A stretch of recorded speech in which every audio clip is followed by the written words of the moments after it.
Hello viewer, we are using the design. Create a shape there. Make a round rectangular shape. So here we have to generate the designs here. Make the different shapes. Collect different structure.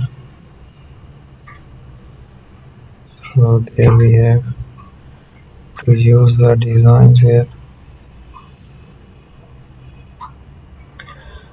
Let's take a shape there. Made an attraction. So let's find another design.